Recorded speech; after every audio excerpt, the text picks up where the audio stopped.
ہمارے والد نے ہماری ضروریات کو پورا کیا، وہ بوڑھے تھے اور ہم ان کی آخری عمر کی اولاد، اور وہ بڑے مشکل لمحے تھے جس طرح انہوں نے ہمیں پالا ہے، اگر وہ گھڑیاں ہمیں یاد آئیں تو کلیجہ منہ کو آتا ہے، لیکن انہوں نے ہمیں اس کے باوجود بھی رزق حلال دیا، مشکوک رزق سے بھی ہمیں بچایا انہوں نے، بلکہ ایک مشکوک سے آگے بھی درجہ ہے کہ رزق مشکوک نہیں ہوتا، رزق خالص ہوتا ہے، لیکن جو ہے وہ اس میں آپ اپنے وقار کو مجروح کر کے یا کسی سے وقتی فائدہ حاصل کر کے اس رزق کو حاصل کرتے ہیں۔ الحمدللہ اللہ کے فضل سے انہوں نے ہمیں اس سے بچایا۔ اس کی صرف میں 2 مثالیں آپ کو بتاتا ہوں۔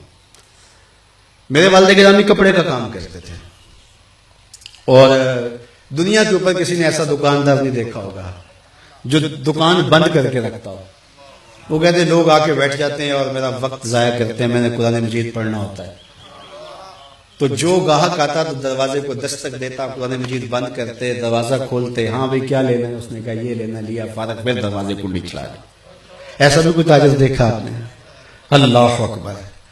تو اس میں جب وہ کپڑا رکھتے تھے تو اس میں بھی انہوں نے طے کیا ہوا تھا کہ اس وقت زیادہ سے زیادہ جو مہنگا کپڑا تھا 30 روپے گز ہوتا تھا، اور جو درمیانہ تھا وہ 20 روپے گز، اور اس سے نیچے ہے 15 روپے، 12 روپے، 10 روپے، اس کو 6 روپے گز بھی مل جاتا تھا، اب تو کہیں نہیں ملتا۔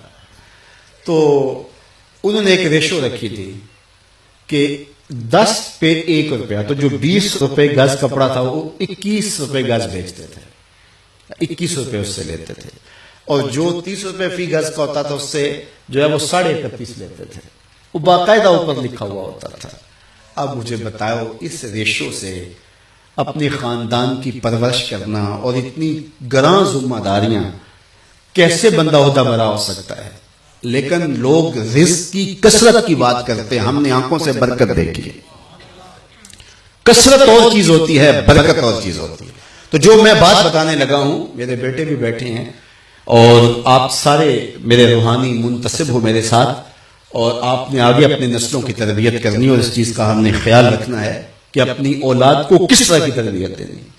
تو وہ جو کپڑا بیچتے تھے اس کے اندر لٹھا بھی ہوتا تھا، تو جب کوئی کفن کے لیے کوئی فوت ہو جاتا اور کفن کے لیے لینے آتا تو وہ جو لٹھا بیچتے اس کے اوپر وہ 1 روپیہ بھی نہیں لیتے تھے، وہ جو قیمت خرید تھی اس پر دیتے تھے۔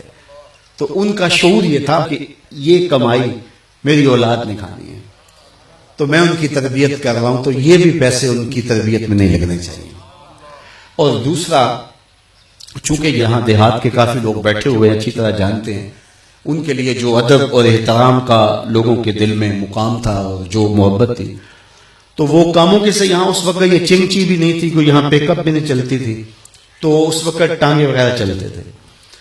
تو کبھی بزرگ تشریف لاتے تو کسی ٹانگے پہ بیٹھتے، وہ فخر محسوس کرتا اور پھر وہ آپ سے کرایہ نہ لیتا، آپ بڑا زور بھی دیتے تو زیادہ تر لوگ نہ لیتے، تو وہ کپڑا لے کر کے آتے، تو وہ پھر یہ جو راجباج آ رہا ہے، یہ تقریباً یہاں ٹول پلازا جہاں بنا ہے اس سے پیچھے ایک جگہ ہے، وہاں اتر جاتے اور وہ 1.5 من کا بورا سر پہ اٹھا کے یہاں آتے۔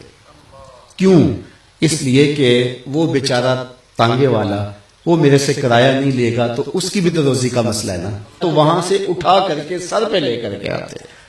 اور اس کا دوسرا فائدہ یہ ہوتا کہ جو اخراجات کپڑے کے اوپر پڑتے وہ کم ہوتے، اور وہ خود اپنے اوپر لے لیتے تاکہ گاہک کے اوپر یہ بوجھ نہ آنے پائے۔ یہ ہے ان کی تربیت کا رنگ۔ تو یہ بات ذہن میں رکھیے گا کہ اپنی اولاد کے لیے سالے رزق کے لیے کوشاں رہنا، اور اس کے لیے محنت کرنا، اور شعوری جدوجہد اور شعوری محنت میں لگے رہنا۔ اللہ تعالیٰ کی توفیق سے انہوں نے ہماری جو سالے تربیت کی، آج اس کا نتیجہ آپ کے سامنے ہے کہ یہ پورے ملک میں، پوری دنیا میں جو فیضان اور جو نور کتاب رحمت کا پھیلا ہے، یہ ان کا دیا ہوا سبق ہے جو ہم نے کوشش کی کہ اس کو یاد کریں اور پھر اس کو لوگوں تک پہنچائیں۔ میں جو کچھ بھی ہوں تیری توجہ کا روح ہوں، میری زندگی تیرے پیار کا انعام ہے۔